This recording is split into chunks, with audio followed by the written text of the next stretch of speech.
Perfecto. Pues muchísimas gracias, Consuelo. Bienvenidos todos de nuevo al Congreso. La mesa de ahora se llama Escuchando a las investigadoras, Psicología, Derecho y Antropología. Desde estos tres campos, pues llevamos décadas ya trabajando el tema de las familias, la diversidad familiar y la gestación por sustitución, con lo cual ya tenemos personas con muchísima experiencia en estos campos que nos pueden hablar de lo que es la realidad en la calle, en las personas, en las familias, sobre este tema y cómo se está abordando actualmente. Vamos a empezar con una ponencia de la profesora Antonia Durán Ayago, la doctora Antonia Durán Ayago, que es licenciada y doctora en Derecho por la Universidad de Extremadura, con premio extraordinario, en la actualidad catedrática de Derecho Internacional Privado en la Universidad de Salamanca. Ha publicado 3 monografías: La protección internacional del menor desamparado o régimen jurídico, la protección de las pymes en el comercio internacional, propuestas de regulación, y derechos humanos y método de reconocimiento de situaciones jurídicas hacia la libre circulación de personas y familias con perspectiva internacional y europea. Ha escrito además numerosos artículos, capítulos de libros sobre distintas cuestiones del derecho internacional privado, fundamentalmente en materia de derecho de familia y en particular en protección internacional de menores, que nos concierne hoy aquí, obviamente. Obtuvo el 5º premio La Ley de Artículos Doctrinales para Profesionales del Derecho con el artículo La filiación adoptiva en el ámbito internacional. Ha realizado estancias en Bolonia, La Sapienza di Roma, Ca' Foscari y Coimbra. También en la Universidad Nacionalidad del Noreste, en Corrientes, Argentina, y en la Universidad Mendoza de Argentina, además de en la Universidad Federal de Pará, en Brasil.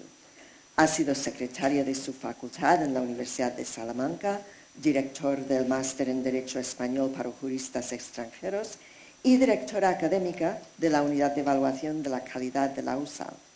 En la actualidad es coordinadora de la línea de Migrantes y Derechos de la Clínica Jurídica de Acción Social, además de directora académica de la Clínica Jurídica y coordinadora de la Red de Aprendizaje Servicio de la Universidad de Salamanca, con lo cual vemos que contamos con una muy amplísima experiencia en todas estas cuestiones. Su ponencia de hoy se titula Avances y retrocesos en la regulación de la gestación por sustitución. Una mirada desde el derecho comparado. Adelante. Muchas gracias.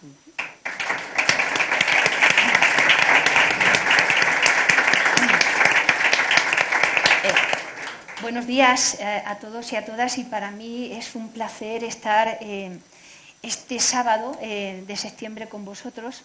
Es una responsabilidad, también os diré, y estoy un poco emocionada por haber asistido a esta primera mesa de experiencias que nos ha contado que todo lo que hacemos desde la perspectiva investigadora, tanto Mar como Maribel, como yo, como Nancy también, que es como se ha estructurado esta mesa, pues tiene personas detrás de carne y hueso, y por eso es muy necesario que también desde la academia se preste atención a estos temas, sobre todo para darles, desde mi perspectiva, un enfoque jurídico de lo que ha venido siendo el tratamiento de esta materia a nivel, sobre todo, del derecho comparado, ¿no? Porque, como vamos a ver, las realidades jurídicas son muy diversas y por ello es importante prestar atención a todas ellas. Entonces, quiero agradecer a Consuelo, a Pablo, que son mis enlaces directos. Por ellos, yo creo, básicamente estoy hoy aquí, no por otra cosa, sino por la amistad que nos une desde hace ya muchos años.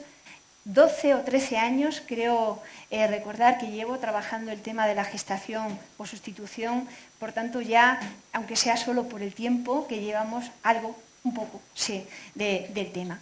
Y bueno, he preparado una presentación que probablemente me la saltaré, los pido perdón por ello, pero básicamente a mí me sirve para estructurar, ¿no?, lo que os quiero decir, porque son muchas las ideas y poco el tiempo.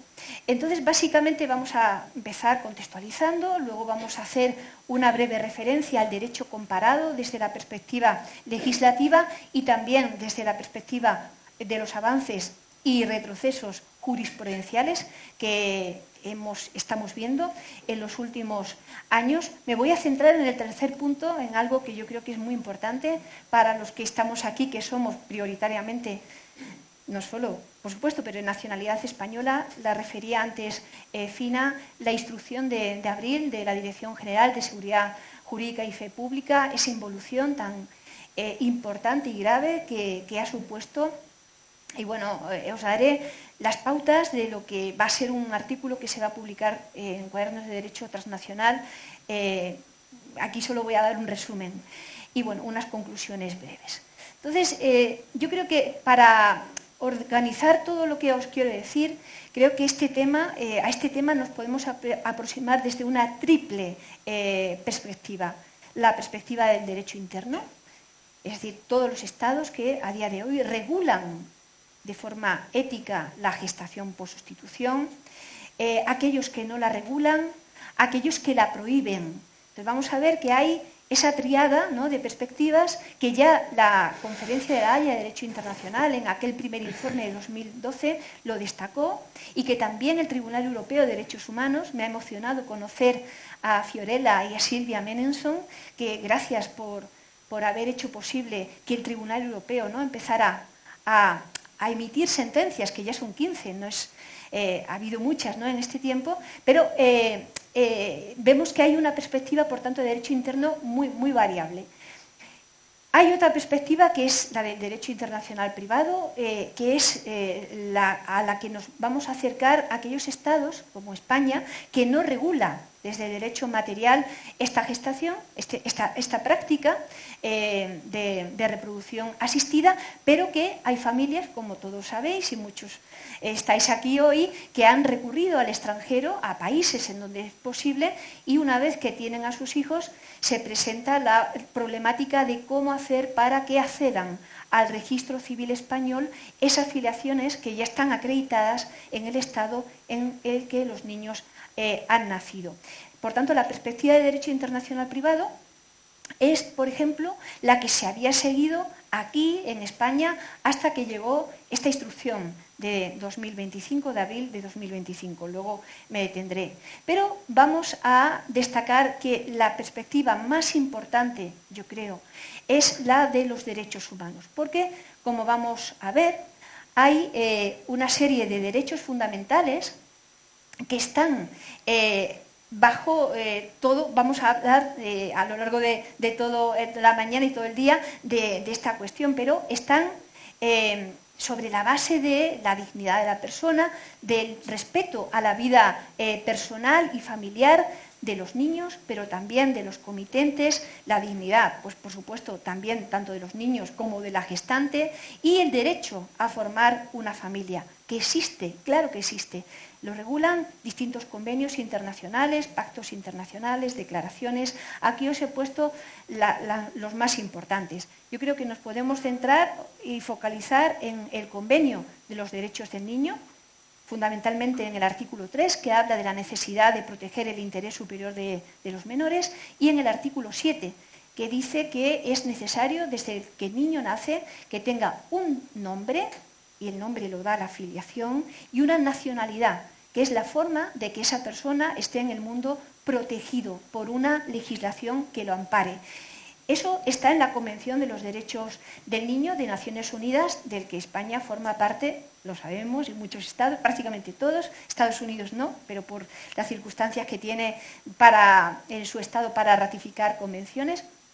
Pero prácticamente creo que son 191 los estados que han ratificado esa convención, que nos vincula como estado, por ser miembro de ella. Y luego me parece muy importante el artículo 8 del Convenio Europeo de Derechos Humanos. Es un convenio del Consejo de Europa, y ese es el artículo en el que en buena medida todas las sentencias del Tribunal Europeo de Derechos Humanos, empezando por la de Menenson, la Basset, etcétera, han ido justificando pues, los avances que se han ido produciendo. Por tanto, los derechos humanos yo creo que están en el centro y deben ser, podemos decir, el motor que ampare todo lo que se va a ir haciendo al respecto. Y en este sentido, yo en un libro que generosamente citaba Nancy en el último que he publicado el año pasado, me he acercado a este tema no solo desde la gestación por sustitución, sino desde todas las materias que tienen que ver con el estatuto personal. El concepto, por ejemplo, una cosa tan importante como es el nombre de la persona física, la identidad de género, el concepto de cónyuge, si estás casado o no con una persona, que lo estás, por supuesto, pero ¿qué pasa cuando te mueves a otro estado que no contempla ese tipo de regulación? Y la filiación, tanto de las parejas arcoíris, no me gusta mucho el término, pero es el que usan en la Unión Europea, las familias del mismo sexo, y también el tema de la gestación por sustitución, ¿no? ¿Qué pasa en estos casos? Bueno, pues yo he llegado a la conclusión en este libro que la única manera para respetar los derechos que tienen que ver con lo que una persona es desde su origen, desde su esencia, es respetar la realidad jurídica que se ha creado en el Estado que la ha amparado. Es decir, el niño es hijo de pues Sylvie Menelsohn, por ejemplo, la niña o las hijas de Sylvie Menelsohn lo eran desde el momento en que la sentencia primera y la inscripción en el registro civil en el condado de San Diego se produjo.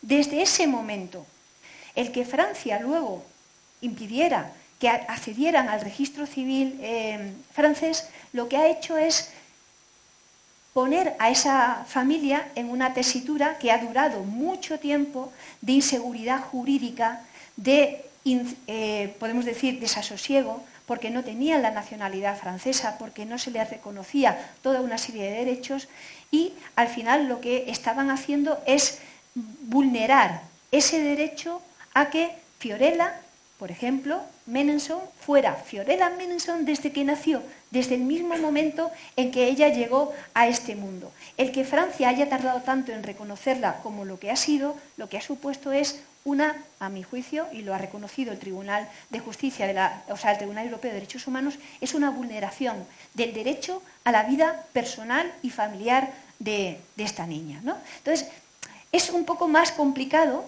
pero desde el derecho internacional privado, cambiando el método, tenemos la fórmula. La fórmula es reconocer la ley de origen, la realidad jurídica desde el momento en que se crea, es lo que es. Y aunque haya que esperar a veces tiempo para que el estado de acogida lo reconozca, la única manera que ese estado tiene, aunque no lo regule en su derecho material, como es el caso de Francia, y luego hablaré de la evolución tan importante que se ha producido en este país en los últimos años, aunque no lo regule materialmente, esa realidad existe y no hay ninguna otra manera de hacer que lo que en este caso Francia es, siendo miembro de los convenios internacionales a los que me he referido, que respete esos mismos, que reconocer esa identidad. Entonces, la concurrencia normativa, que cada vez va a ser mayor, porque no he dicho, pero afortunadamente cada vez se van incorporando nuevos estados que regulan de forma ética la gestación por sustitución, el caso de Dinamarca recientemente, el caso de Cuba, que también lo ha introducido en su Código Civil recientemente, eso está haciendo que haya una concurrencia normativa. Y los ciudadanos van a aquel Estado, si están bien asesorados, donde se les va a ofrecer garantías de que esa gestación por sustitución se va a llevar a cabo respetando los derechos de todas las partes. Pero puede haber alguno que no lo esté. Y si se van a otros estados en donde esa regulación, por ejemplo, no pueda ser tan rigurosa como, pues ahí ya surge un riesgo. Porque cuando los niños llegan, lo importante es que tengan asegurado su estatuto jurídico desde el principio. Bueno, esto es un poco más complicado, pero fijaos que estoy todavía en el balance de situación.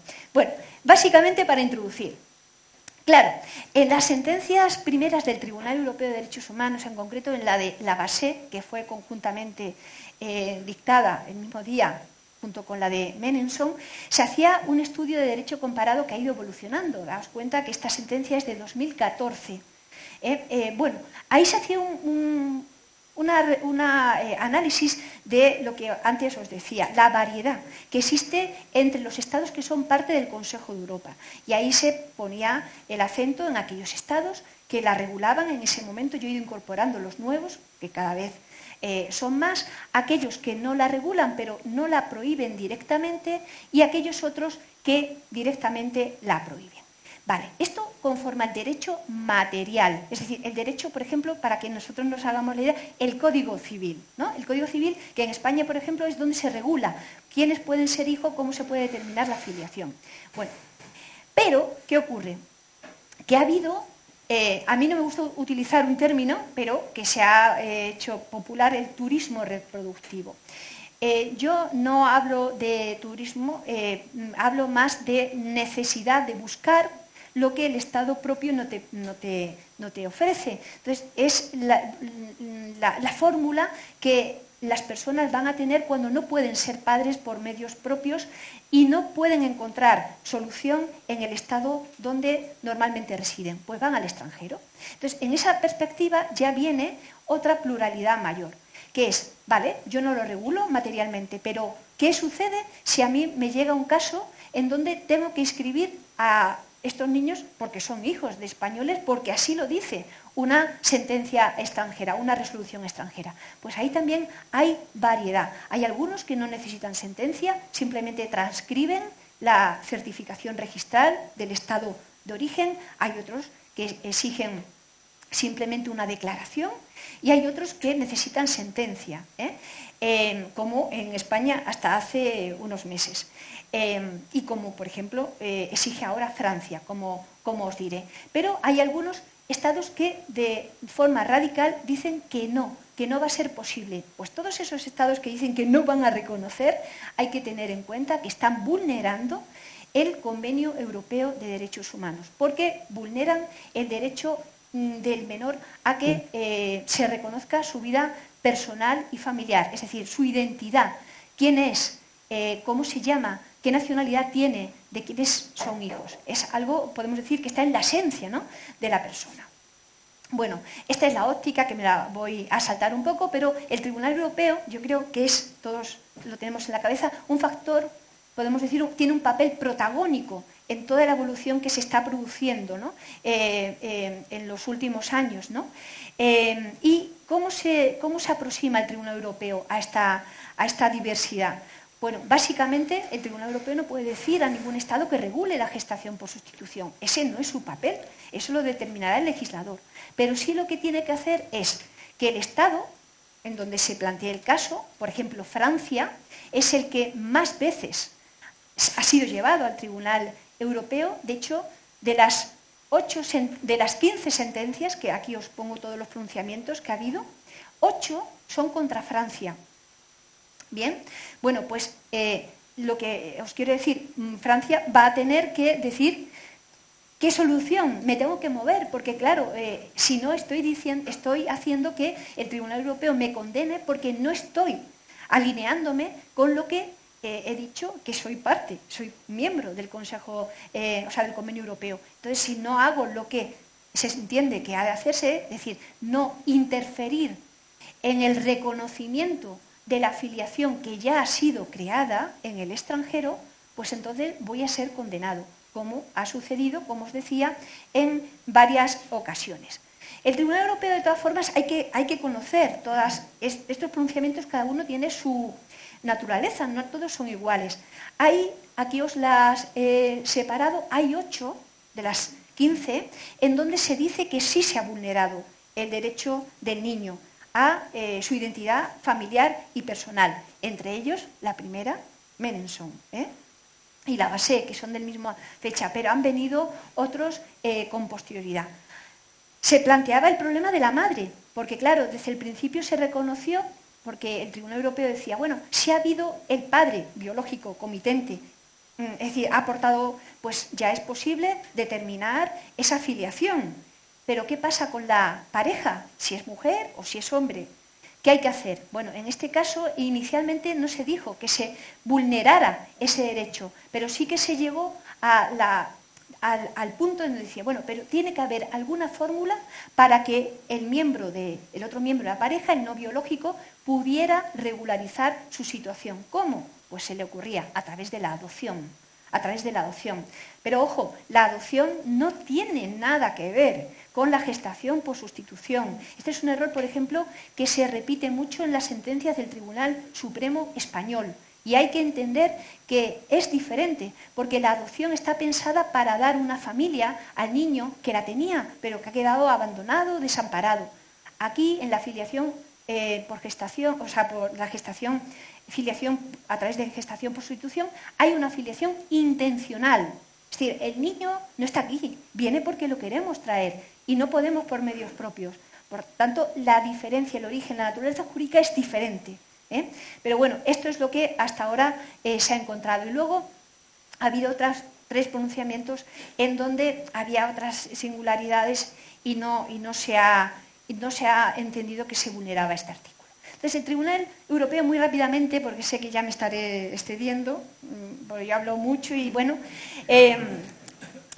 a ver, el Tribunal Europeo, aunque creamos, y es muy importante, yo os lo he dicho, tiene un papel protagónico, pero no nos va a salvar de todo, no nos va a salvar de todo. Y de hecho, a mi juicio, el papel que hasta ahora han venido adoptando en sus pronunciamientos es más bien conservador, porque ha dicho, reconocemos la gestación por sustitución, es decir, la filiación, perdón, a través de gestación por sustitución, siempre que haya habido aporte biológico de uno de los miembros de su pareja.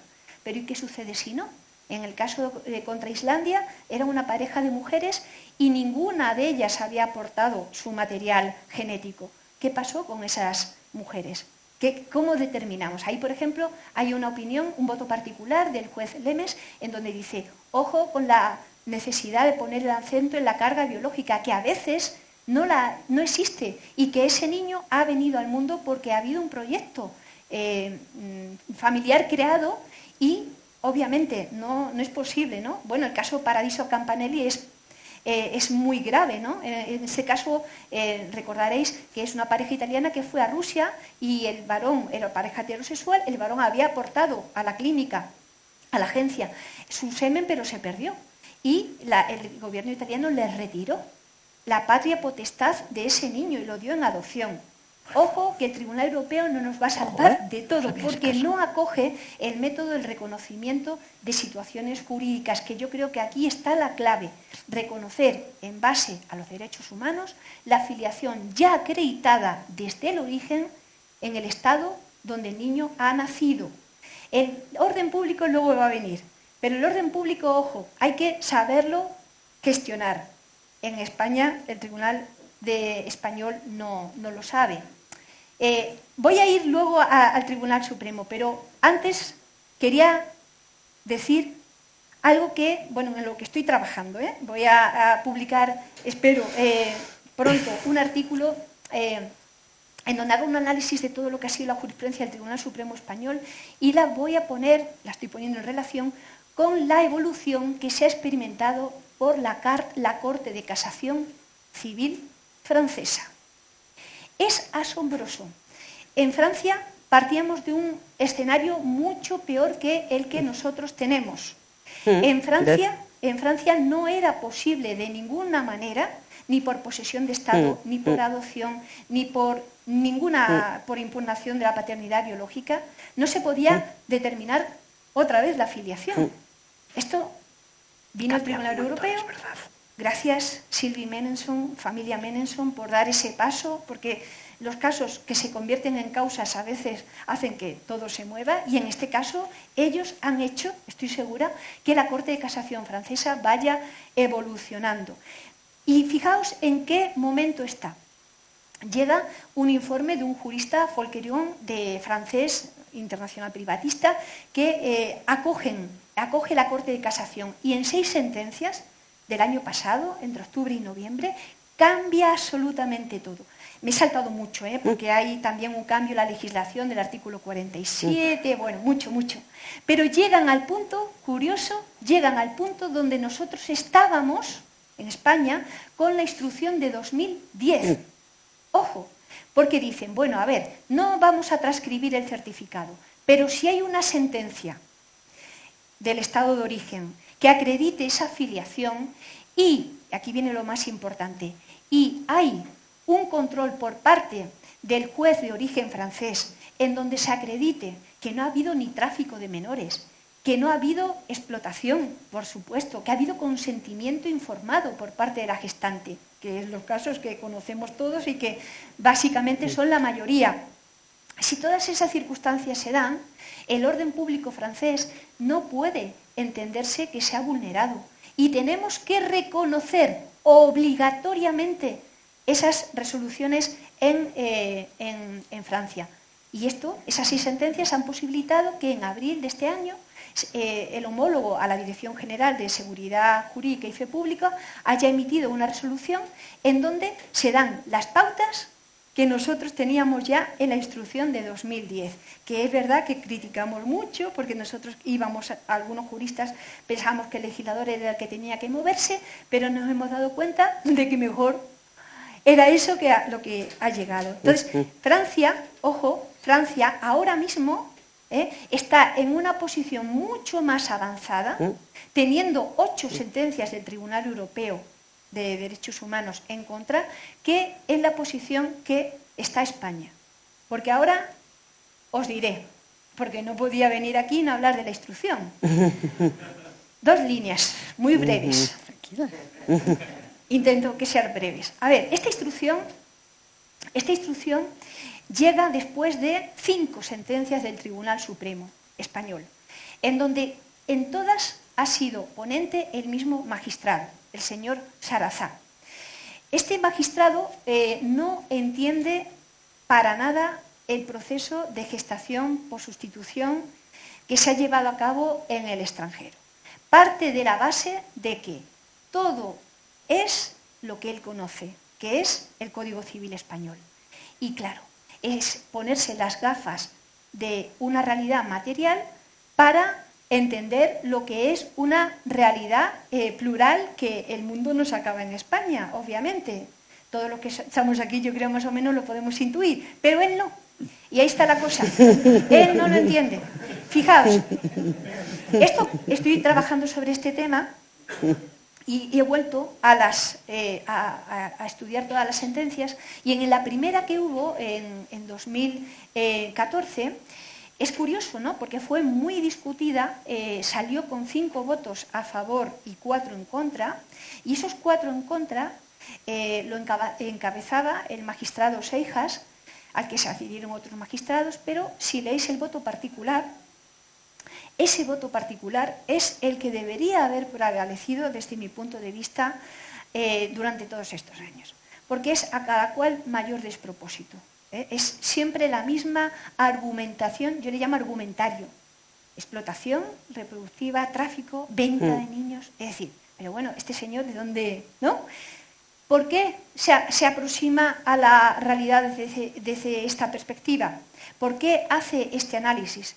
Pues por una sencilla razón, porque no es capaz de percibir que estas niñas o estos niños han nacido en estados que no son estados que regulan la trata a favor o con las mujeres. Las gestantes no están siendo obligadas a gestar para otros, lo hacen porque quieren. Lo hemos escuchado aquí en estas 3 maravillosas mujeres que nos han precedido antes en la anterior mesa. Y los comitentes lo hacen porque básicamente no pueden. Los deseos no son derechos, claro que no. Pero cuando la ciencia puede hacer felices a las personas, si el derecho lo que tiene que hacer es poner coto a los excesos y poner y garantizar los derechos de cada una de las personas que intervienen en el proceso, ¿qué problema encontramos ahí? Sí, decir, bueno, pero claro, es que ¿cómo voy a reconocer yo lo que aquí no regulo? Sí se puede, lo está haciendo Francia ahora, es obligatorio hacerlo, porque si no estás vulnerando los derechos humanos, que es, por otro lado, lo que desde mi punto de vista se está haciendo en España, porque esas sentencias del Tribunal Supremo se escudan en que España no es como Francia, porque la legislación española tiene un artículo, el 10.3, que dice se puede impugnar la paternidad biológica. Y ahí ya, en Francia no se podía. Entonces ya, pero ¿qué pasa si el padre comitente no ha aportado el semen? ¿Qué pasa ahí? Entonces, ahí, ¿qué respuesta? No ha llegado a ningún caso, va a llegar. Ahí, claro que podremos ir al Tribunal Europeo de Derechos Humanos, pero en todo caso, se está obligando a una doble determinación de la filiación.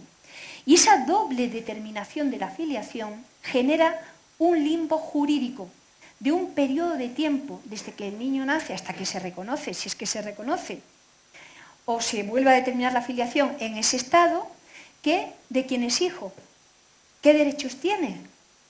Si en ese intervalo, que puede ser más o menos pues alargado, pasa cualquier cosa. No nos damos cuenta de que estamos hablando con personas, que no estamos hablando de ideas, estamos hablando de cosas tangibles. Pues el señor Sarazano. Bueno, hay varias sentencias, cada una, la más importante, porque es la que dice la instrucción que ha justificado su cambio, es la de diciembre del año pasado, ¿vale? Que ahí sí que había un caso de reconocimiento. Bueno, ¿qué ocurre? La instrucción, cuando llega, dice que es para acomodar, ¿no?, todo lo que es nuestro sistema a lo que ha venido diciendo la jurisprudencia. El legislador, entre tanto, calladito. Bueno, ya sabemos que a veces es mejor que no hable, porque como está la cosa es complicado. Hay que insistir, hay que todavía persistir para que se entienda mejor. Por eso estos congresos son tan importantes, para conocer las realidades, no lo que uno se imagine que puede ser. Bueno, entonces, ¿qué pasa? Que esa instrucción llega, dice, para acomodar lo que se venía haciendo a lo que ahora dice el Tribunal Supremo español. Y tiene 4 directrices, a cada cual más lesiva. O sea, ya parto, podéis intuir, creo que jurídicamente esta instrucción no se sostiene en ninguna de las 4 directrices que tiene. En la primera, lo que hace es dejar sin contenido la de 2010, y la de 2019, que bueno, tampoco fue gran cosa, pero la de 2010, la propia instrucción dice que se elaboró para garantizar los derechos de la gestante y del interés superior del niño. Entonces, ¿ahora qué estamos protegiendo? No estamos protegiendo nada. Es asegurar la adecuación de tratamiento registral en casos de gestación por sustitución a nuestro ordenamiento y a las normas internacionales. Es nada, porque realmente no lo estamos haciendo. Entonces, esa primera de dejar sin contenido lo que nos deja es en un espacio muy complicado, porque aquí ahora sí que tenemos la dificultad de qué hacemos para regularizar los niños que han nacido en el extranjero. La segunda directriz y la cuarta son, ya me voy a terminar, ya lo sé, son las más lesivas, porque fijaos, en la segunda se imposibilita de todo punto, de ninguna manera, como se hacía antes en Francia, ojo, que se pueda inscribir a un niño que ha nacido en el extranjero a través de gestación por sustitución. Ni la sentencia, porque es todo contrario al orden público español. Y aquí viene la cosa.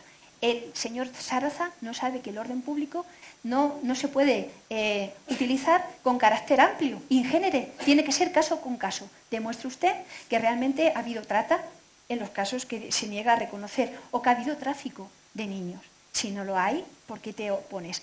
Están vulnerando, en este caso, esta directriz claramente, los convenios internacionales. La tercera, ni me paso, pero vamos, se saltan el artículo 9.3 de la Constitución, que prohíbe las disposiciones retroactivas, porque a todas las resoluciones que estaban presentadas sin resolver en el momento en que entró en vigor, dice, pues a todas estas también, en ningún caso. Y la peor es esta, la última, porque se obliga obligatoriamente a un nuevo proceso, porque el señor Zaraza dice, no está bien determinada la filiación. Ojo, ¿cómo que no? ¿Cómo que no? Está determinada la filiación conforme al estado donde el niño ha nacido. ¿Qué pasa? ¿Que la única forma de determinar bien la filiación es la filiación que se regula en el Código Civil? No entiende, él es privatista, pero no es internacional privatista. No tiene las gafas adecuadas para entender la realidad, que es mucho más compleja de lo que él cree en su imaginario, ¿no? Entonces, esa doble determinación de la filiación es lesiva, sobre todo porque habrá casos, por ejemplo, cuando una mujer, la mujer comitente, sea la que aporta su óvulo, que el artículo 10.3 no lo posibilita, que puede impugnar. Hubo una instrucción de 2019 que lo posibilitaba, pero la ministra Delgado, entonces Dolores Delgado, la dejó sin efecto. O que haya una pareja que no haya aportado su carga biológica. Entonces, ¿ahí qué pasa? Entonces, estamos en una situación complicada. Entonces, conclusión.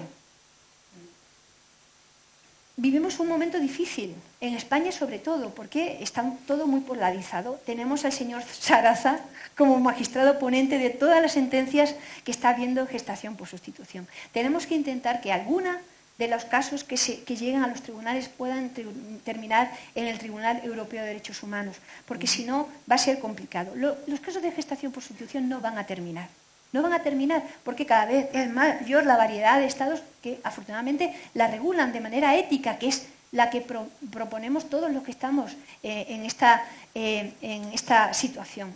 Entonces, ¿qué hay que hacer? Bueno, pues que cada vez se conozca más esta realidad y poner en el centro los derechos de los niños que nacen a través de esta técnica y, por supuesto, los derechos de las gestantes, a las que hay que proteger desde el momento uno. Entonces, por mi parte,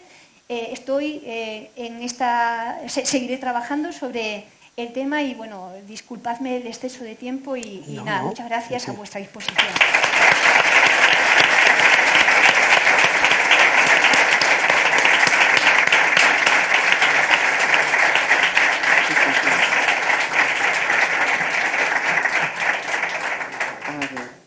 Pero, Maribel, eres tú ahora, ¿verdad? Entonces, espera, vamos a minimizar esto y encontrar... Nancy, él te lo puede hacer. Fenomenal. ¿Oh? ¿Se ha ido? Sí. Está ahí. ¿Sí? ¿Está bien así ahora? Sí, perfecto. Bien, pues muchísimas gracias, Antonio Durán. Ahora voy a presentar a la profesora María Isabel y doctora María Isabel Jocile Rubio, doctora en Sociología, catedrática de Antropología Social en el Departamento de Antropología Social de la Facultad de Ciencias Políticas y Sociología y Psicología, creo. Psicología Social. Psicología Social, es que puse mal el nombre, en la Universidad Complutense de Madrid. Ha participado en muchísimos proyectos de investigación en relación con cuestiones de familia, parentesco, filiación, diversidad familiar. Por ejemplo, la actual, que es Reproductive Governance in Spain, Perspectives of on Children from Assisted Reproduction with Donor Families. Otras sobre decisiones y experiencias de las personas que proporcionan óvulos en Estados Unidos y en España. Otras sobre familias, centros de reproducción asistida y donantes, con mucha financiación del Ministerio. Otras sobre revelación y secreto de origen en familias con hijos nacidos por donación de gametos, también del Ministerio. Publicaciones, algunos con títulos muy interesantes, como "Supongo que si hubiera tenido pasta no lo habría hecho", motivaciones de donar óvulos e ideología de altruismo, la edición de un libro sobre revelaciones, filiaciones y biotecnologías, una etnografía sobre la comunicación de los orígenes a los hijos e hijas concebidos mediante donación productiva. A punto de salir es otro artículo en la revista Reproductive Biomedicine Online, también en el Journal de Comparative Family Studies, en Human Organization, en revistas muy reconocidas internacionalmente. Ha sido directora de su departamento, colaboradora de la ANECA en el buen sentido, en evaluación de proyectos, acreditación de profesorado y otros encargos. Y su ponencia se titula "Explicar o contestar. Experiencias de los hijos por gestación por sustitución con un discurso social que los cuestiona". Adelante. Muchas gracias.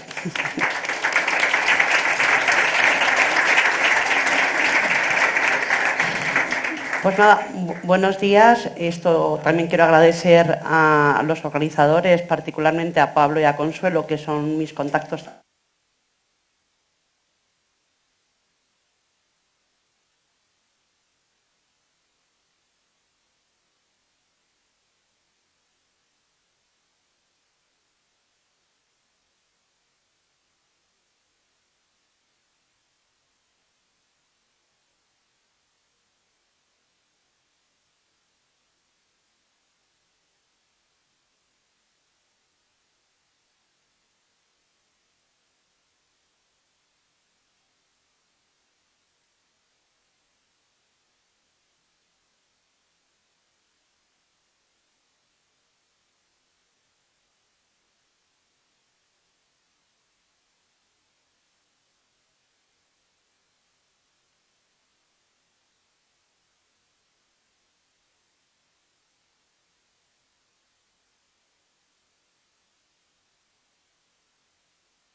que habían sido concebidos con donación de semen principalmente, ¿no?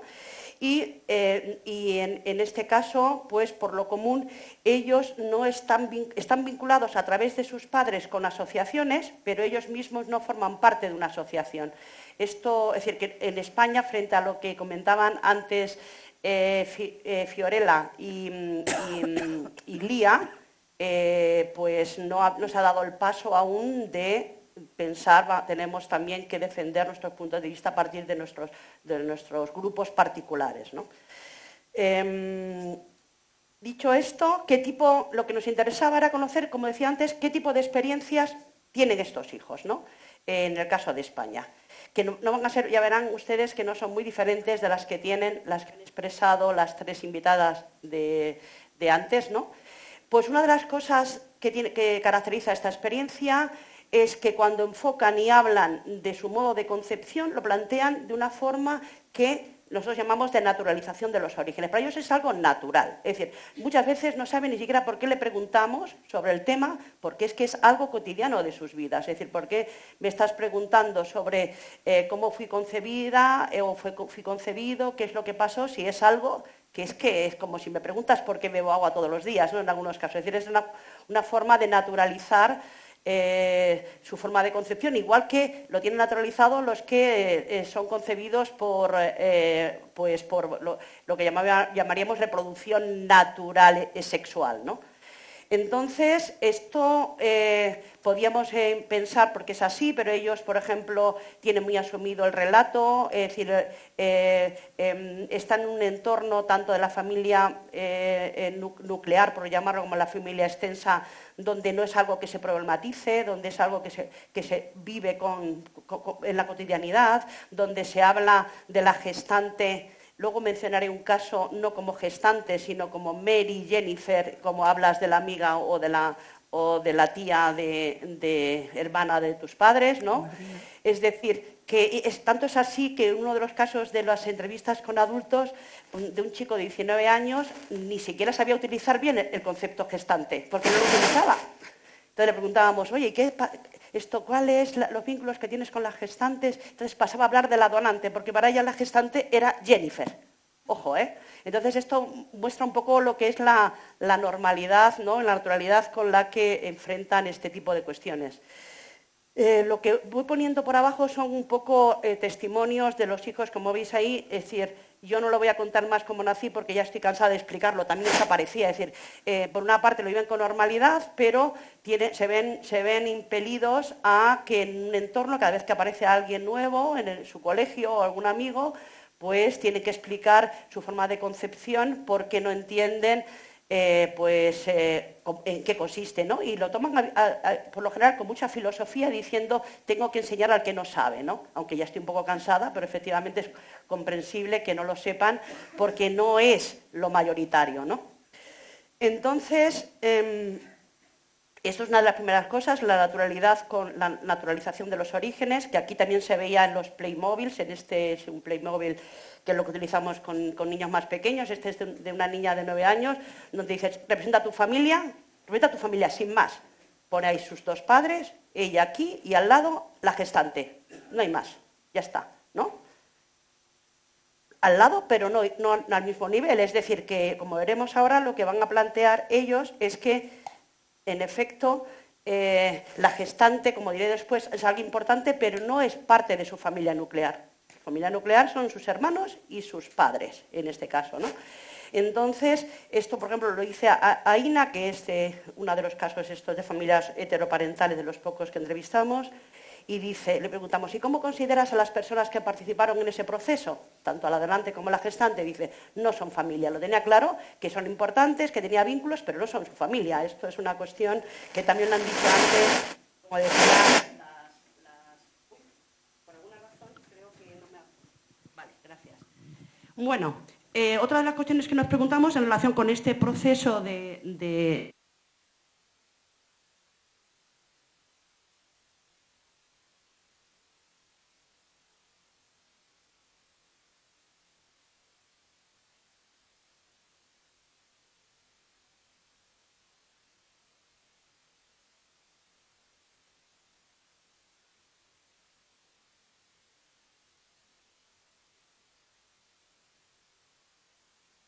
más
lo que es su entorno, ¿no?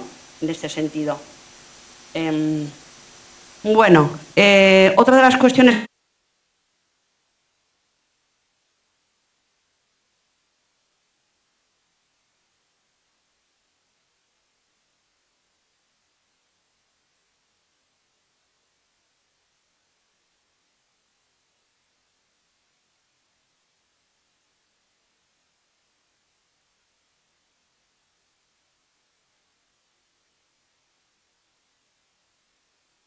con los hijos al hacerse adultos,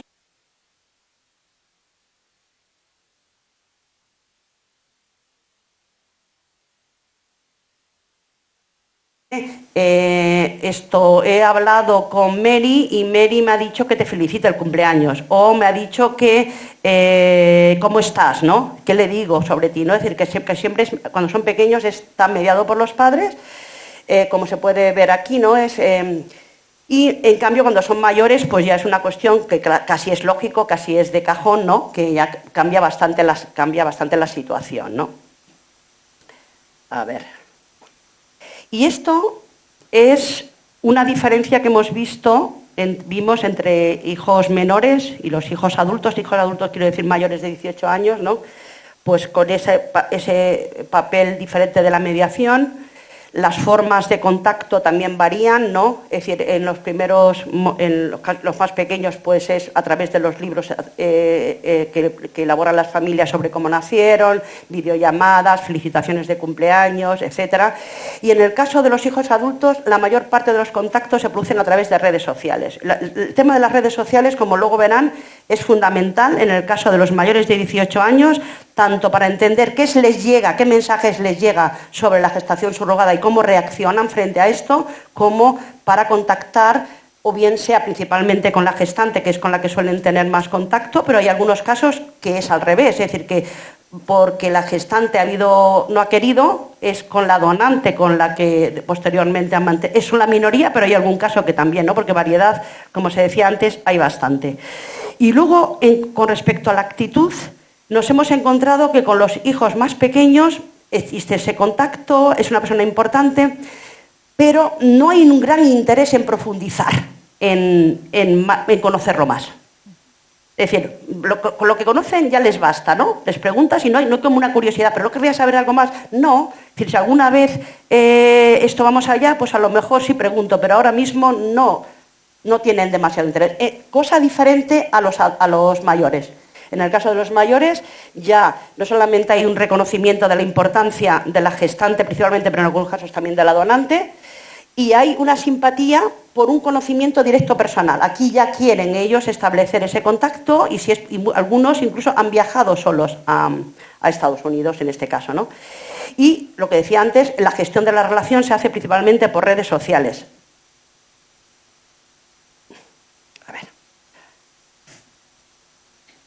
Bueno, pues cómo cambia su experiencia, ahí es una cuestión según el contexto social en el que están insertos. Esto es una cuestión que nos ha interesado y cuál es su mirada sobre esto. Entonces, aquí es donde más me voy a centrar porque hemos encontrado que los menores, claro, viven en un contexto social más o menos protegido. Es decir, pues son sus amigos del colegio, que saben de siempre cómo han sido concebidos, que ya no los interpelan sobre el tema, o habitualmente no los interpelan.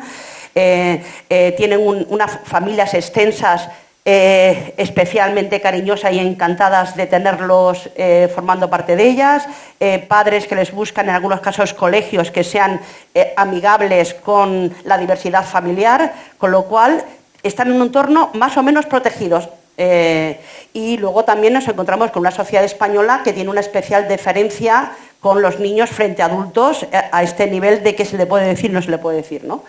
Y esto cambia radicalmente cuando se hacen mayores, la mayor parte de las veces. Es decir, aquí ya este entorno protegido desaparece en muchos casos porque cambian de lugar, tienen que cambiar en algunos casos, aunque esto ya es en la adolescencia y hablará más Mar, ¿no?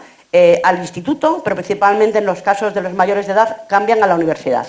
Cambian a la universidad, ya cambia su red de amigos, una red de amigos que les vuelve a interpelar, pero con un tono distinto, y no es la curiosidad de qué, sino que ya a veces los interpelan desde las preguntas cuestionadoras, ¿no? ¿Cómo es posible? Es decir, tú has nacido así, ¿cómo es posible? Es decir, esto, pues, ¿cómo dices que no tienes madre, por ejemplo, en los de familias homoparentales, si esta señora es tu madre, ¿no? Es decir, este tipo de interpelaciones se las encuentran cuando cambian, en nuestros casos las 4 están en la universidad, o si no, una de ellas en FP, de grado superior, pero esto es el discurso que se encuentra, y para ellos pone un choque importante ese cambio de contexto, ¿no? Y luego también su mayor uso de las redes sociales y encontrarse con los mensajes de odio que encuentran en redes sociales. Y ahí está la cuestión. Entonces, hay un proceso, entonces ahí empiezan a vivir un proceso, lo que significa la estigmatización de la gestación subrogada, que ellos atribuyen muchas veces a la ignorancia y a los estereotipos que se manejan, es decir, en ese sentido lo tienen muy claro, los más... Ay, perdón, vale, pues venga... y se encuentran ese tipo de interpelaciones muchísimo más hostiles, tanto en ese entorno cercano nuevo como en redes sociales.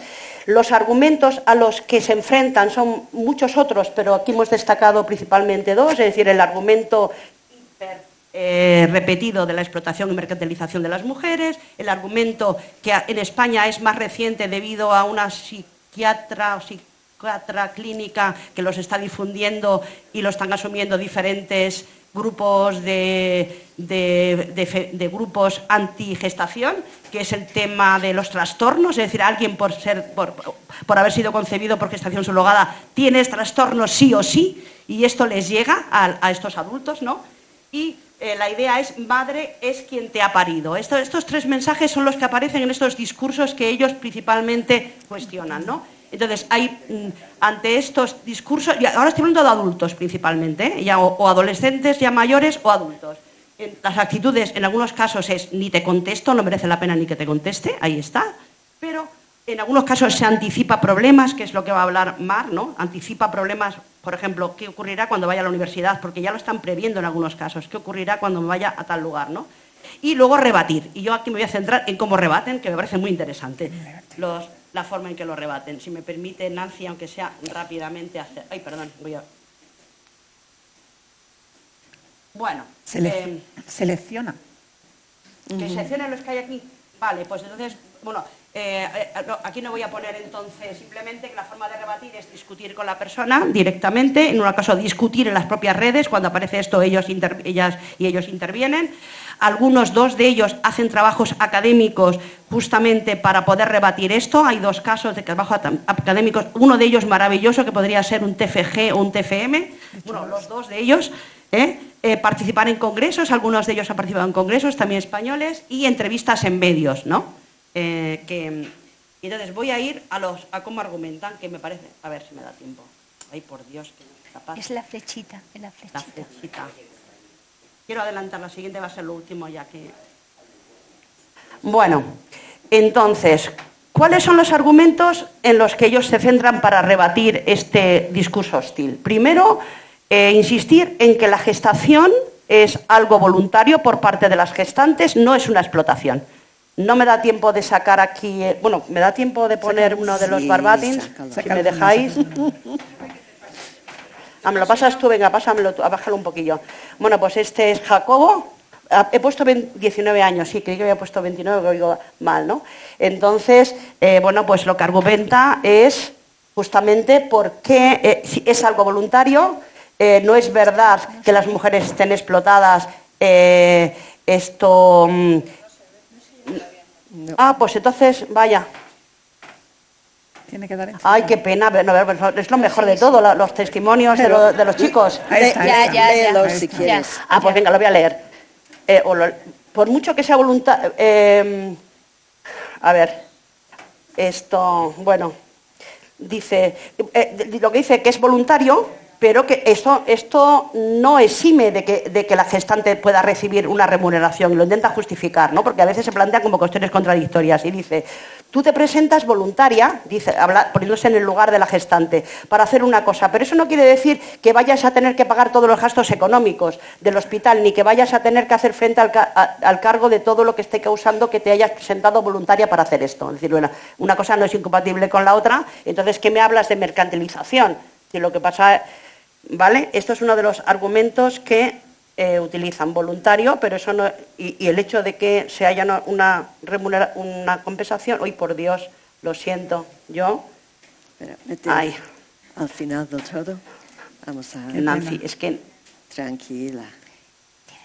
Yo estoy acostumbrada al ratón clásico y estos no me... Ay, vale.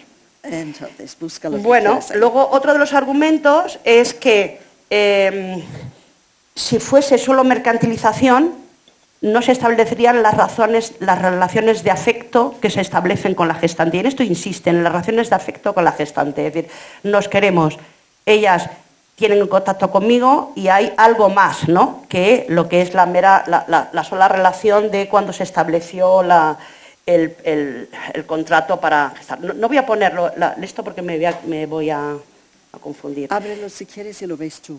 Vale. Y nos lo cuentas. Voy a poner, a ver. Pero te quedan pocos minutos, ¿eh? Sí, pues vale. Es que lo que pasa es que yo no puedo abrir esto. A ver. Es que no, esta madre es quien te... Bueno, esto es, el otro argumento es madre es quien te cría, ¿no? Y no es, la gestante no es mi madre. Esa es la cuestión, ¿no? Entonces, en este caso, como es voy a poner el testimonio de una familia heteroparental, pues ella habla de por qué la gestante no es su madre y es su madre la que te cría. Dice, entonces dice ella, lo que más les cuesta, y esta es la pregunta estrella, a los demás, dice, entonces tu madre no es tu madre. Esta es la pregunta de siempre, dice ella. Y yo le digo, sí, mi madre es mi madre. No, porque no te gestó. Está reproduciendo un diálogo típico que se ha encontrado montones de veces, ¿no? Ya, solo es que he nacido en el vientre de otra mujer, digo, pero además yo considero que madre es la que te cría. No hace mucho yo le discutía con una amiga que ella tiene una hermana adoptada que me dijo, no, porque tu madre no es tu madre. Digo, entonces tu madre no es la madre de tu hermana. Sí, ella es hija nuestra. Y dije, ¿y por qué? Porque la hemos adoptado y yo soy hija de mi madre porque mi madre me ha criado. No tiene nada que ver. Además, soy como ella, o sea que no sé qué me estás diciendo. Y la otra, no. Dice, a tu hermana, y dice ella, a tu hermana no la gestó tu madre tampoco, pero es diferente, ¿no? Es decir, esto es el típico discusiones de este tipo. Dice, no es diferente, mi madre es mi madre y yo creo que madre es la que te cría, no la que te gesta ni nada, con la que creas el vínculo. Y yo tengo un vínculo con Mary, la gestante, pero ella es no mi madre, ¿no? Está ahí ya es la sentencia diciendo, aquí está todo, ¿no? Pero es muy interesante trabajar con estos hijos adultos porque, claro, tienen mayor capacidad lingüística, ¿no?, mayor capacidad de discursear y te reproducen experiencias cotidianas que uno plantea cómo es posible que las tengan que vivir, ¿no? Es decir, que a alguien le estén cuestionando que alguien es su madre, ¿no?, y que es otra persona sobre la cual ella considera que existe una relación pero enteramente distinta, y ver que hay incomprensión, ¿no?, absoluta por que esto se entienda. Entonces, bueno, pues esto... simplemente lo menciono Nancy sin poner esto, es decir, ellos hablan también que son hijos e hijas sin problemas particulares por el hecho de la gestación surrogada, y ellos lo que están planteando es que es un nuevo modo de hacer familia, ¿no? Y que, bueno, pues que en ese sentido no se diferencian de más de otras formas. Y disculpen, pero es que no me manejaba nada con estas diapositivas. Muchas gracias.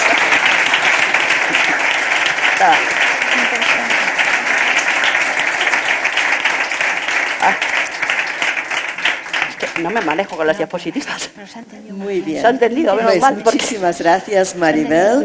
vamos a Es que ir a la otra. Sí. lo de la flecha, que a mí también, yo tampoco veo. ¿Qué es? Pero nada, clase. Estamos aquí. Vale. Muy bien. Qué interesante. Y qué Pues nuestra necesario. última Qué ponente necesario. de este panel es la diapositiva correcta. Es Mar González, profesora titular del Departamento de Psicología Evolutiva y de la Educación de la Universidad de Sevilla. Desde 1995, ¿eh? Su trayectoria investigadora, o sea, lleva investigando.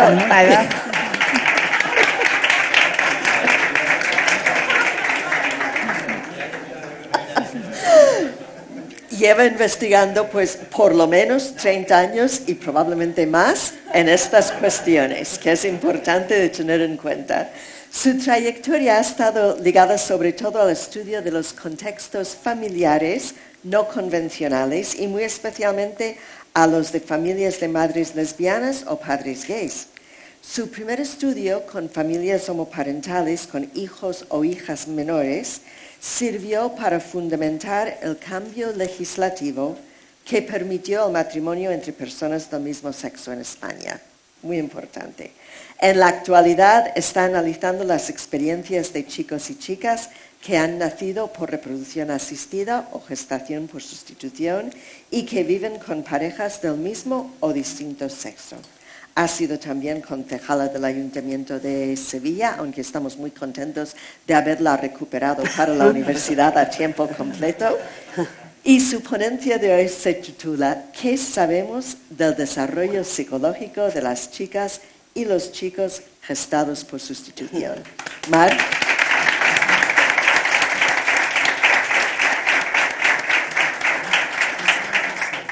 Sí. Vale, es aquí, ¿verdad? Vale. Bueno, buenas tardes. Voy a intentar ir deprisita, de verdad, porque se nos hemos ido comiendo el tiempo, pero es que era todo tan interesante que y yo lo entiendo, es muy difícil.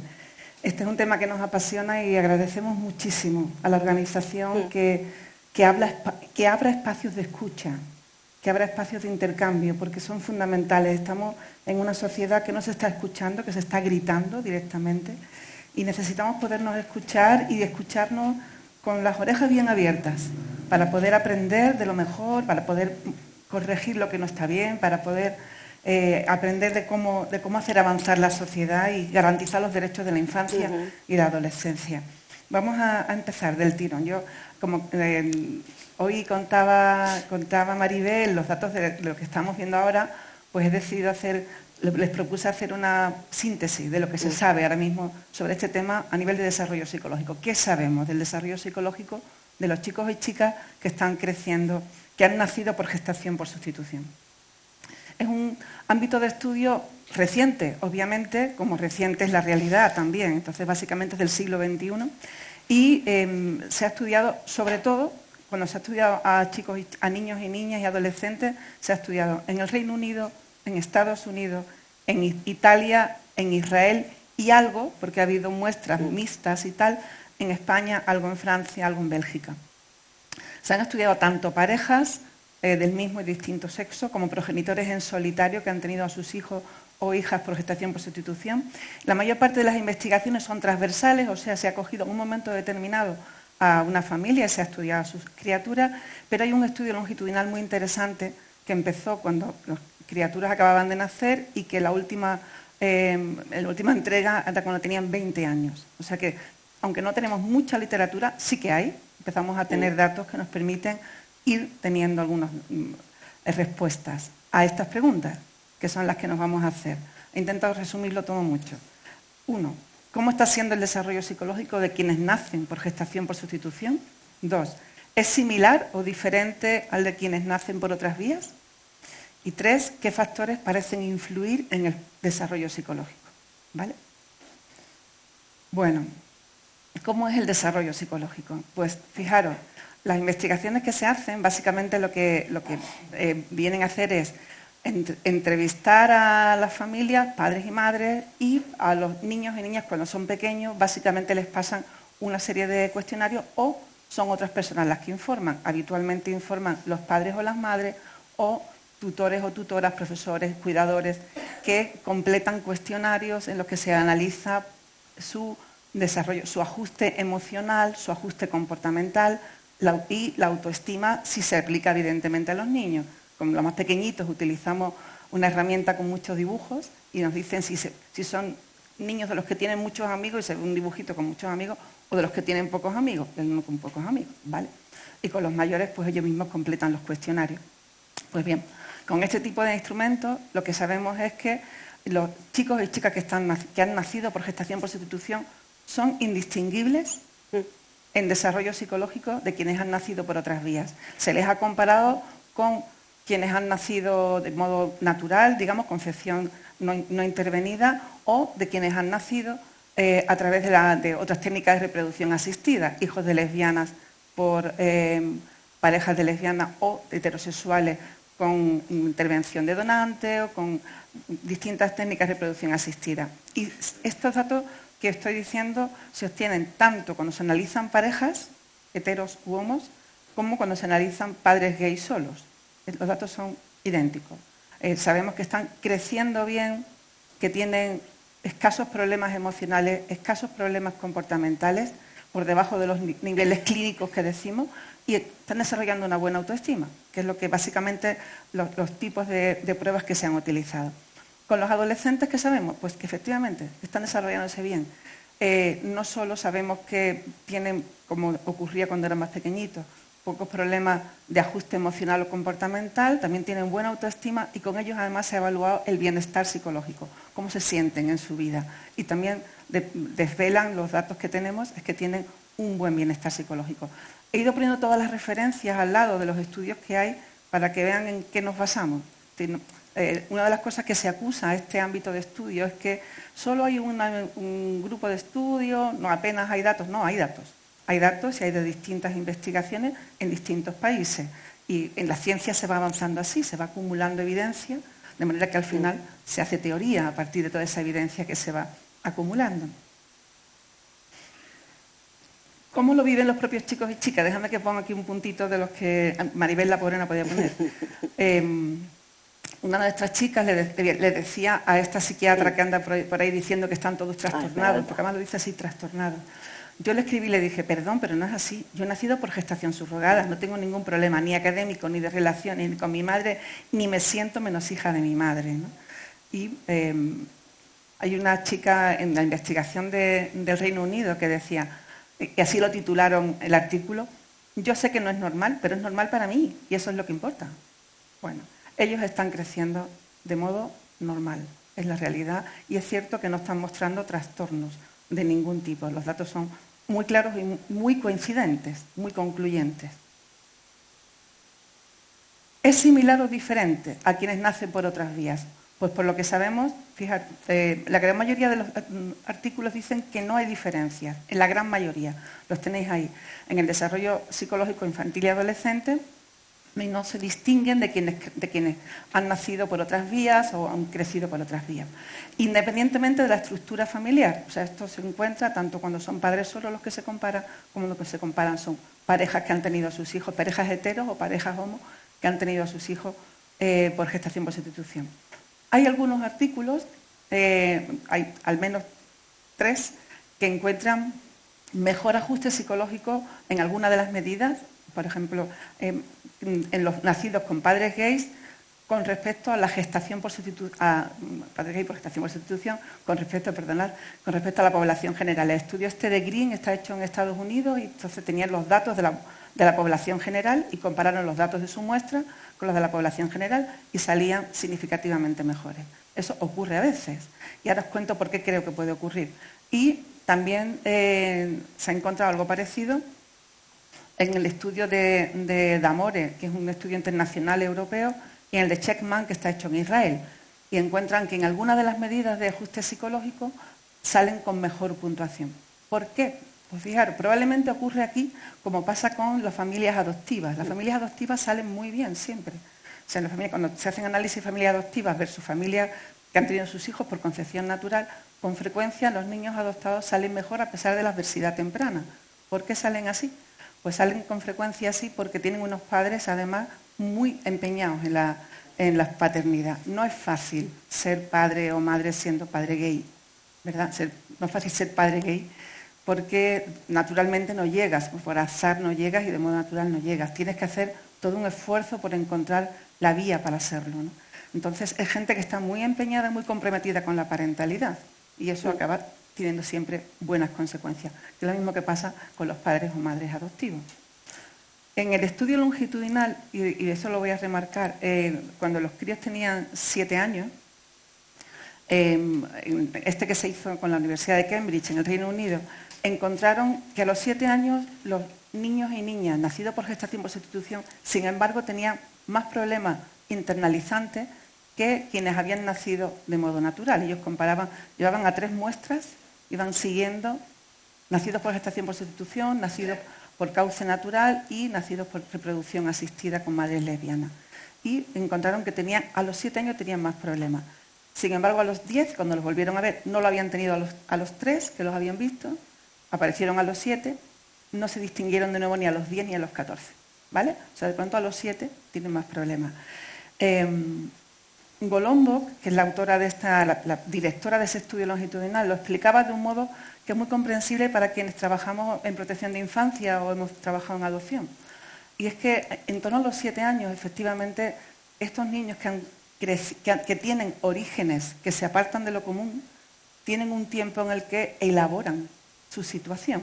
Se plantean cuestiones de identidad que no se plantean los niños que han crecido con su padre y su madre de modo natural. Los niños adoptados es el momento en que son conscientes de que son adoptados y que tuvieron otra familia. Se pueden llevar diciendo toda su vida que son adoptados, pero no son conscientes de lo que eso implica. Entonces, efectivamente, con frecuencia a los 7, 8, 9 años nos encontramos que tienen un pico, digamos, de mayor conflicto emocional, que era lo que probablemente estaba detectando esto. Es cuando se hacen conscientes, más claramente conscientes. Una cosa es que un niño diga, soy adoptado, o yo nací, mis padres, me tuvo una señora me gestó, Jenny me gestó, pero mis padres les ayudó, una señora que les ayudó, y pueden explicar la historia, pero no terminan de ser conscientes realmente de todo lo que eso implica, ¿no? Entonces, probablemente ellos lo explican así, a mí me parece creíble, o sea, psicológicamente sostenible, porque luego esa misma muestra se la ha ido siguiendo y ni a los 10 ni a los 14 había diferencias, por tanto no era un efecto permanente.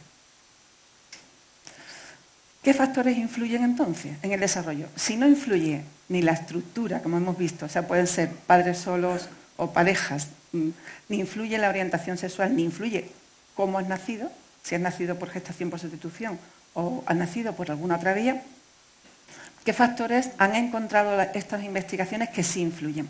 Hay 3 conjuntos de factores. El primer conjunto de factores tiene que ver con la dinámica familiar, ¿vale? Y eso es un dato repetido en todas las investigaciones sobre diversidad familiar. Sabemos que no es la estructura de la familia, ni el origen, ni el modo en que llegan los niños al mundo, sino claves que tienen que ver con la dinámica familiar. Entonces se ha encontrado que la parentalidad positiva, las buenas relaciones parentofiliales, la aceptación de los hijos versus el rechazo, la buena coparentalidad en la pareja cuando hay pareja, percibir que se tiene un apoyo social satisfactorio, el estrés parental ahora en negativo, obviamente lo otro iba en positivo, o la parentalidad negativa, todas esas variables en los distintos estudios han aparecido asociadas a la presencia o ausencia de problemas psicológicos, a la mayor o menor autoestima, mayor o menor bienestar. ¿Sí? Bueno, esto es, digamos, primer conjunto de factores que son comunes y podíamos esperar todo el mundo. Hay otros 2 que, sin embargo, son más específicos y vamos a prestar atención también. Factores relacionados con la gestación por sustitución en particular. ¿Qué se ha encontrado que se relaciona con el bienestar psicológico? En el estudio de Carone en Italia, encontraron, Carone y su equipo, son todos, en realidad pongo el primer nombre porque son siempre estudios de equipo amplio, la comprensión infantil del proceso de gestación. Se encontraron que los niños que comprendían mejor, yo les entrevistaban y luego codificaban la entrevista, lo hacían de modo riguroso. Y los niños que comprendían de modo claro qué era eso de la gestación por sustitución, tenían mejor ajuste psicológico también, ¿vale? La satisfacción con el contacto con la gestante es otra variable que aparece. Los que mostraban más satisfacción en el contacto que tenían con la gestante, fuera el que fuera, ¿vale? Los niños y niñas que mostraban mayor satisfacción tenían mejor ajuste psicológico también. Esto tiene que ver con los niños, eran 2 medidas tomadas de los niños, pero hay otras medidas que han aparecido que tienen que ver con los padres o madres y que quiero que le prestéis atención. La autoeficacia, se llama así, ahora lo explico en otro término, autoeficacia percibida para hablar con los hijos de su concepción y gestación. Es decir, hay, en el estudio de Sheckman en Israel, él y su equipo lo que hicieron fue, le pasaron una entrevista, un cuestionario a los padres en los que ellos decían si se sentían más o menos cómodos, más o menos hábiles para hablar de la concepción, de la gestación, de todo el origen de sus hijos con sus criaturas. Y encontraron que quienes se sentían más cómodos para hablar tenían hijos que iban mejor, psicológicamente mejor, probablemente porque hablaban más. O sea, aquellos que se sentían más cómodos era más probable que propiciaran con sus hijos esas charlas. Y el estudio internacional, el estudio longitudinal del Reino Unido, aquí sigue siendo Golombos quien lo dirige, pero era Ilioy el primer autor, encontró algo muy interesante. Y era cuando analizan a los 14 años el desarrollo psicológico, encuentran que los que han sabido su historia antes de los 7 años tienen mejor ajuste psicológico que los que lo supieron después. Fue un dato, ellos tomaron los datos que tenían cuando a los 7 años y dicen, a ver, ¿aquí cuántos lo sabían? Esto, bueno, pues hicieron un grupo que lo sabía antes de los 7 años, grupo que no lo sabía a los 7 años. Entonces, cuando compararon, encontraron que efectivamente aquellos que lo sabían desde temprano tenían mejor ajuste psicológico. Hicieron un análisis muy bonito y entonces, os he puesto aquí, digamos, en esquema, encontraron que eso estaba realmente mediado por la percepción que los adolescentes tenían de las buenas relaciones familiares. O sea, que ganaba potencia, digamos, la vinculación entre la revelación antes de los 7 y el bienestar psicológico de los niños cuando se introducía la variable percepción de buena relación con tus padres. ¿Esto qué nos está diciendo? Nos está diciendo que la clave está, sin duda, en algo que luego lo veremos despacito. Bueno, lo adelanto un poquito, ¿no? Decía Colombo que, por lo que hemos visto hasta ahora, que hay 2 palabras clave aquí, que son love and truth, decía ella, amor y verdad. O sea, por una parte, querer a tus hijos como son, aceptarlos como son. Los niños no siempre son como los buscábamos ni los queríamos, pero son como son. Y son maravillosos así, como son, ¿no? Entonces, buenas relaciones con ellos, buen clima de diálogo, de entendimiento, cariño, límites, todo aquello que sabemos que rodea la parentalidad positiva, pero a la vez no podemos negar que tienen una realidad distinta de otros. Y es que han nacido por gestación por sustitución. Y eso tiene que estar en el día a día de la familia, como lo está, y vuelvo al ejemplo, en el día a día de las familias adoptivas. No están todo el día hablando de ello, como decía una madre que entrevistábamos, una madre adoptiva. Decía, yo con mi hija sigo decía ella, la estrategia del estanque. Tú lanzas una piedra al estanque y hace como ondas, ¿no? Pues yo de vez en cuando digo, tienes unos ojos tan bonitos, decía ella, que es que es precioso el testimonio, tienes unos ojos tan bonitos que me pregunto si los habrás sacado de tu madre biológica. Fijaros qué cosa, ¿no? O dibujas tan bien que me parece que en tu familia biológica debió haber artistas. Eso quiere decir que le estás abriendo a esa criatura la puerta para que hable de lo que se está preguntando. Porque preguntarse se preguntan, otra cosa es que lo digan. Pero se preguntan. Entonces, aquí igual. O sea, quieren saber, necesitan saber. Los huecos oscuros en la vida de los niños nunca ayudan. Entonces, necesitan saber y es importante que padres y madres sepan cómo contar. Quizás ahí tenemos que empezar a trabajar mejor de lo que lo hemos hecho hasta ahora, ¿vale? Y hay otro conjunto de factores que me parece muy relevante, y esto es, sobre todo se ha encontrado en las investigaciones hechas con padres gays, porque hay varios estudios hechos solo con padres gays, pero yo diría que puede valer en España para cualquiera. Aquí no hemos hecho investigación, digamos, con análisis de cuestionarios de evaluación psicológica todavía. Dos variables han aparecido en la investigación que tienen que ver con la estigmatización. Una es la mayor estigmatización percibida por los padres, o sea, los padres perciben que hay estigmatización hacia su realidad familiar en su entorno, y en otras investigaciones lo llamaban de otra manera y lo han medido de otro modo, las microagresiones anti-LGB percibidas por los progenitores de modo directo o a través de su influencia en una parentalidad más negativa o con menos coparentalidad. O sea, ha habido en la investigación de Damore se encontró una relación directa, y en la investigación de Green lo que se encontró era a través de su influencia en la parentalidad más negativa en aquellos que percibían tener más microagresiones LGB. Lo que nuestro compañero Asier está por ahí llamaba el estigma suave. Familiar encubierto. Eso es, familiar encubierto, esto es. Bueno, esto, y aquí voy terminando, ahora sí. Voy a poneros un testimonio al que hacía referencia antes Maribel. Esta es una niña de 10 años que entrevistamos y nos dice: esto no lo van a saber mis padres, ¿verdad? Lo que yo te estoy diciendo a ti, no, nosotros no les vamos a contar nada que tú no quieras que le contemos. Entonces nos dice: es que yo tengo miedo, mucho miedo a cuando yo vaya al instituto. Tenía 10 en ese momento, iba a cumplir 11, pero tenía 10. Yo vaya al instituto o lo que sea, pues que me digan algo, me hagan bullying o que nadie quiera estar conmigo por eso. Y le preguntamos: ¿por tener 2 papás?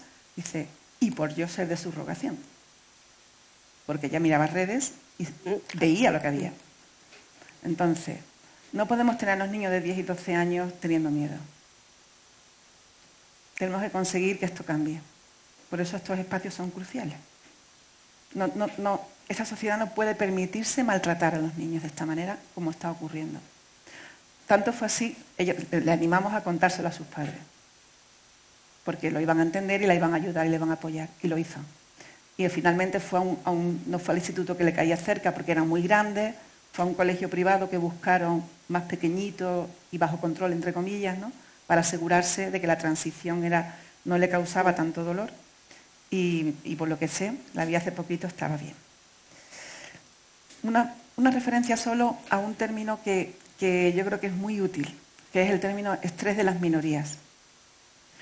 Este es un término que en la psicología social se ha usado mucho, pero que se ha aplicado al colectivo LGB, y yo creo que aquí podría valer para todo lo que tiene que ver con gestación por sustitución en este momento. Meyer, que fue el que lo aplicó, decía que hay todo un conjunto de factores, a veces proximales y a veces distales, que van a poder influir en la salud mental de los adultos, de los chicos, de las chicas, ahora mirando a los niños, nuestros niños y nuestros adolescentes, ¿no? Si tú creces en una familia en la que tu abuelo mismo tiene homófobo o tiene prevenciones frente a la gestación por sustitución, pues puedes tener más problemas porque te vas a encontrar en ocasiones pues comentarios o algo que no te gusta. Si son tus vecinos, si es tal, pues digamos, esos son el estrés proximal que decía, el estrés de la minoría en clave proximal, pero luego está todo lo demás. Todo lo que ocurre en redes, leyes que no amparan, los discursos de odio que estamos teniendo ahora mismo, ¿no? Entonces, lo que él planteaba es que todo eso acaba confluyendo y puede influir en producir peores indicadores de salud mental, pero también añadía, vale, pero luego hay una serie de elementos de amortiguación, de elementos de protección, que sería la capacidad de afrontamiento. Eso sí se puede trabajar con niños y niñas, si saben que esto puede pasar, si tienen herramientas para enfrentarlas, si alguien les increpa, cómo responder o cómo pedir ayuda, si después de responderle no te hace caso, ¿no? Y entonces tienes que pedir ayuda. Y el apoyo social a nivel individual, a nivel comunitario. O sea, Tenemos que hacer un esfuerzo porque esta sociedad deje de estar en el punto de polarización en que está ahora mismo con respecto a esta realidad.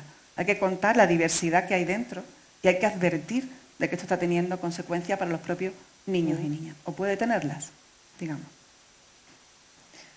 ¿Qué nos queda por saber? Pues hay mucho menos estudios de adolescencia y joven adultez. Lo que tenemos sobre todo son niños en la infancia media, entre los 3 y los 12. De eso tenemos mucha investigación. De adolescentes y adultos, bastante menos. Entonces, igual os invitamos a que nos ayudéis, ¿vale? 2. Avanzar en la diversidad social y cultural, porque casi todo lo que se investiga se ha hecho con población de primer mundo, blanca, de clase media o media alta. Entonces, bueno, sabemos cómo son las realidades en otros ámbitos, ¿no? Y luego la gestación por sustitución es un paraguas muy amplio. Incluye realidades muy diversas y no ha habido comparaciones. No sabemos si entre lo nacional, porque hay, por ejemplo, en el Reino Unido, las investigaciones hechas por Colombo son gestación nacional. Y, por ejemplo, allí pues, la mayor parte de las criaturas siguen teniendo contacto con sus gestantes porque son familiares, entre otras cosas, como ocurre en Australia, por ejemplo, ¿no? Entonces, familiares, amistades previas, en fin, son gente de su entorno. No sabemos, no tenemos investigación que compare. O los distintos tipos de altruista comercial, con contacto, sin contacto, con la gestante. Tendríamos que saber más. No sabemos, podemos intuir, pero no tenemos datos. Y en ciencia avanzamos con datos. Y por tanto, ya concluyo aquí. No parece que ni la vinculación genética o gestacional o la estructura familiar tengan un efecto determinante en el desarrollo psicológico de niños y niñas, afortunadamente. Las claves están en otros procesos, como os decía, lo que decía Colombo, en Love and Truth, o sea, en la calidad de la vida familiar, y eso sí está en nuestra mano, y en compartir con hijo o hija las claves de sus orígenes y compartirlas desde siempre. Ha pasado aquí como pasaba con las madres que tenían hijos por técnica de reproducción asistida y no sabían al inicio que debían hablar de ello abiertamente con sus criaturas, o con las familias adoptivas que no hablaban de ello inicialmente porque no sabían cómo enfrentarlo. Pues en este ámbito tenemos que hablar. Los niños tienen que saberlo, ¿vale? Y luego yo añadiría una más, además del Love and Truth, necesitamos vivir en una sociedad inclusiva de la diversidad, y esto es parte de esa diversidad. Y eso nos toca a todos y a todas. Esto no es un empeño, no es una tarea que tengan que hacer las familias constituidas por gestación por sustitución, sino que es tarea de todas las personas de bien que creemos que defendemos los derechos humanos, de todas las instituciones públicas que están comprometidas, deben estar comprometidas con ellos. Así que retomo lo que decía Tony, aquí hay que involucrar a todo el mundo, no necesitamos más remedio que ello. Así que con esto, muchas gracias.